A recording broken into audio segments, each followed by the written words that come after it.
This is Richard Fowler. I'm John Kilpatrick with Yokomen Aikido, Louisville, Kentucky, USA.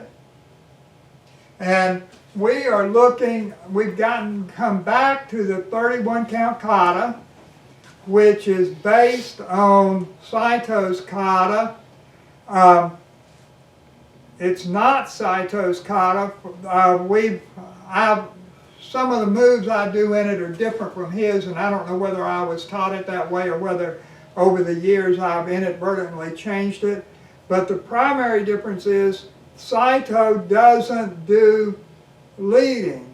All of his moves are parry repos.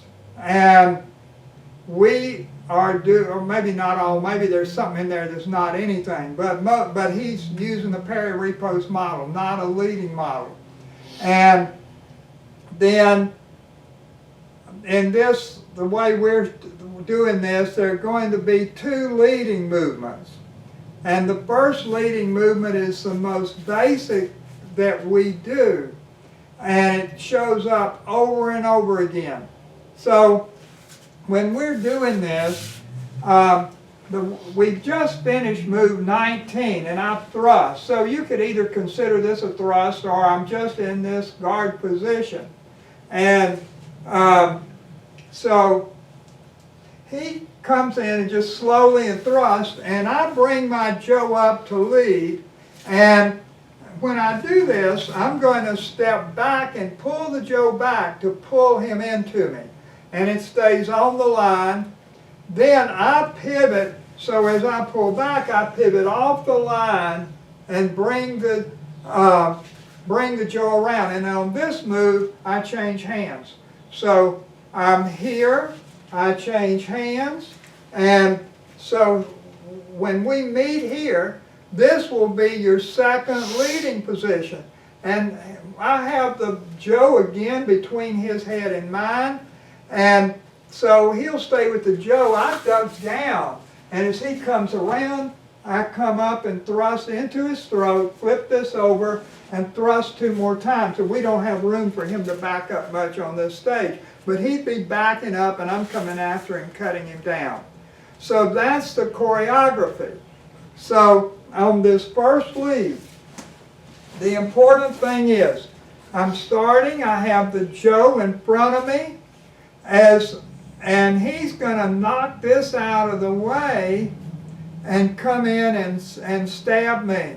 So what I'm doing is I bring the Joe up to this position. This makes the Joe very visible. It's between me and the attacker. And I do this before my body moves. So this happens first. Then, now I can at that time step straight back some.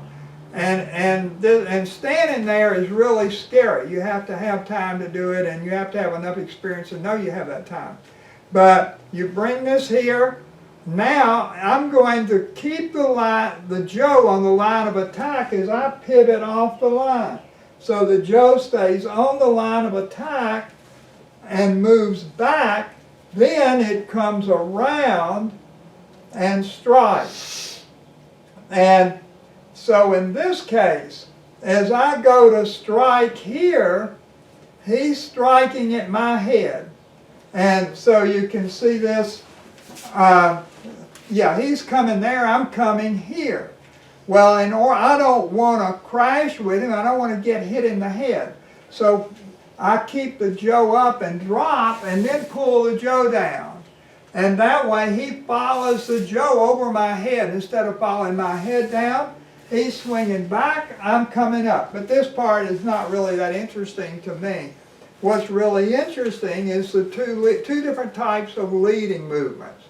So again, if we look at this, the first leading movement is he comes in and I hit there. That's the first leading movement. The second leading movement